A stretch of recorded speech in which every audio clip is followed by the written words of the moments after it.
وطني، ماكو احد وياي، انتم كملوها.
شوف هذول الابطال جو اثنينهم يساعدوني،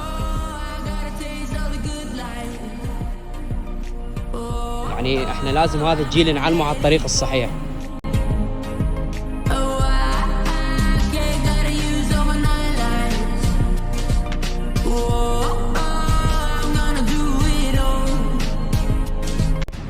لا يجي واحد يقول لي هذا شغل البلديه، شغل البلديه على عيني وعلى راسي، لان البلديه تسوي لنا مكان مرتب ومكان نظيف يسمونه اياه، يعني مكان ما بي قطره وسخ.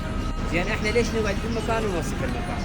غير احنا نحافظ على نظافه المكان، ايد واحده تصفق؟ لا، اذا ما ايدينا اثنين ما نقدر نصفق بها، صح لو مو صح؟ بالعكس احنا لازم نتعاون ويا البلديه ونسوي هاي المحافظه وجميع محافظات العراق ان شاء الله نسويها اجمل واجمل.